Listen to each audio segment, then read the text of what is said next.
बिल्कुल ठीक पड़ा आपने थंबनेल के ऊपर।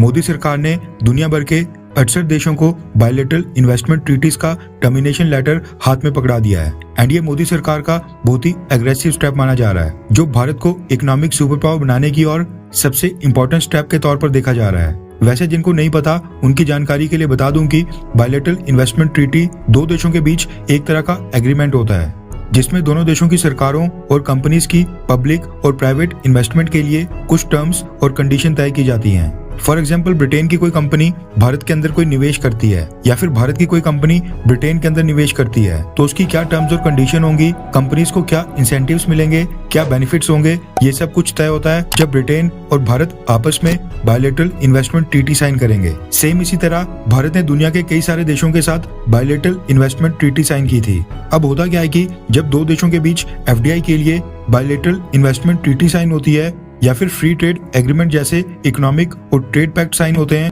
उस समय जो देश आर्थिक तौर पर ज्यादा मजबूत होता है, जिसकी इकोनॉमी ज्यादा स्ट्रांग होती है, वो अपने देश की कंपनीज के लिए ज्यादा इंसेंटिव्स की मांग करता है। अब क्योंकि सामने वाला देश आर्थिक तौर पर इतना मजबूत नहीं होता, इसलिए वो भी मजबूत अर्थव्यवस्था वाले देश की टर्म्स और उसकी कंडीशंस मान लेता है। अब हुआ क्या कि साल 2015 से पहले भारत ने दुनिया के 83 देशों और रीजन्स के साथ बायलैटरल इन्वेस्टमेंट ट्रीटी साइन की थी। Minister for state of external affairs Rajkumar Rajan Singh ने बताया कि ये सारी ट्रीटीज साल 1993 में बनाए गए मॉडल BIT पर बेस्ड थी, जिसको 2003 में अमेंड किया गया था। अब ये तो हम सबको पता है कि साल 1993 में भारत की अर्थव्यवस्था कोई ज्यादा स्ट्रांग नहीं हुआ करती थी। उस समय तो जिस तरह आज पाकिस्तान की कंडीशन है, वैसे भारत के सामने अपनी अर्थव्यवस्था को बचाना ही बहुत ही बड़ी बात थी। उन दिनों भारत की नेगोशिएटिंग पावर काफी कम थी। ऐसे में नरेंद्र मोदी ने साल 2014 में प्रधानमंत्री पद संभाला और उसके अगले ही साल 2015 में बायलैटरल इन्वेस्टमेंट ट्रीटी के लिए एक नया मॉडल एग्रीमेंट फॉर्मुलेट किया, जिसमें इन्वेस्टमेंट की कुछ नई टर्म्स और कंडीशंस लाई गई। साल 2015 के बाद जो भी बायलैटरल इन्वेस्टमेंट ट्रीटी साइन हो रही हैं, वो उसी के अकॉर्डिंग हो रही हैं। लेकिन अब दिक्कत ये आ रही थी कि साल 2015 में जब नया बायलैटरल इन्वेस्टमेंट ट्रीटी के लिए मॉडल एग्रीमेंट फॉर्मुलेट किया गया, उससे पहले ही भारत ने दुनिया के 83 देशों के साथ बायलैटरल इन्वेस्टमेंट ट्रीटी साइन कर ली थी, जबकि साल 2015 के बाद ही भारत ने आर्थिक रफ्तार पकड़ी है एंड भारत आर्थिक तौर के ऊपर काफी कंफर्टेबल पोजीशन के ऊपर आ गया है। ऐसे में मोदी सरकार ने एक बहुत ही हार्ड अप्रोच अपनाते हुए साल 2015 से पहले साइन हुई सभी बायलैटरल इन्वेस्टमेंट ट्रीटी को टर्मिनेट करने का फैसला किया है। रेफरेंस के लिए आपकी स्क्रीन के ऊपर द इकोनॉमिक टाइम्स के आर्टिकल का स्क्रीनशॉट है, जिसके मुताबिक भारत ने दुनिया के 68 देशों के साथ बायलैटरल इन्वेस्टमेंट ट्रीटी को टर्मिनेट कर दिया है। एंड इन सब देशों से कहा गया है कि ये सब देश भारत के साथ दोबारा टेबल के ऊपर बैठें और दोबारा से रीनेगोशिएट करें।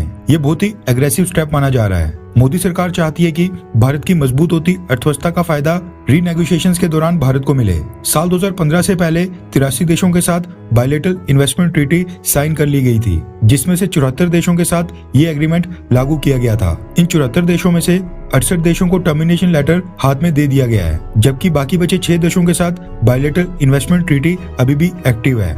ये जो 68 कंट्रीज को नोटिस भेजा गया है, इनके साथ जो नई बायलैटरल इन्वेस्टमेंट ट्रीटी साइन होनी है, वो साल 2015 के BIT एग्रीमेंट के ऊपर बेस्ड होगी, जिसको मोदी सरकार ने लाया था। साल 2015 के बाद नई टर्म्स के ऊपर मोदी सरकार केवल 4 देशों के साथ ही अभी तक बायलैटरल इन्वेस्टमेंट ट्रीटी साइन कर पाई थी, जिनमें से केवल 2 एक्टिव थी, क्योंकि सभी देश तो साल 2015 से पहले ही कवर हो गए थे। अब जो नई इन्वेस्टमेंट ट्रीटीज साइन होंगी, उसमें भारत एक स्ट्रॉन्ग पोजीशन के ऊपर होगा, क्योंकि हम बहुत ही जल्द दुनिया की तीसरी सबसे बड़ी अर्थव्यवस्था बनने जा रहे हैं। लगातार हर साल दुनिया को कई सारे यूनिकॉर्न्स दे रहे हैं और भारत की कंपनीज ग्लोबल लेवल के ऊपर इम्पैक्ट डाल रही हैं। ऐसे में भारत अपने फेवर में टर्म्स और कंडीशंस रखवा पाएगा। Minister for state of external affairs Rajkumar Rajan Singh ने बताया कि विदेश मंत्रालय फॉरेन कंट्रीज के साथ नए इन्वेस्टमेंट पैक्ट कराने को लेकर एक्टिवली काम कर रहा है। नेगोशिएशंस को फैसिलिटेट किया जा रहा है और इन हाउस एक्सपर्टीज के लिए इकोनॉमिक डिप्लोमेसी डिवीजन के साथ मिलकर एक आर्बिट्रेशन सेल भी स्टार्ट किया गया है, जो इन्वेस्टमेंट से रिलेटेड इंटरनेशनल इश्यूज के ऊपर काम कर रहा है, ताकि इन सभी 68 देशों के साथ जल्द से जल्द नई बायलैटरल इन्वेस्टमेंट ट्रीटी साइन की जाए। लेकिन वाकई में ये तो मानना पड़ेगा कि 68 देशों के साथ पुराने इन्वेस्टमेंट एग्रीमेंट्स को तोड़कर नए के लिए विवश करना ये बहुत ही बोल्ड स्टेप था।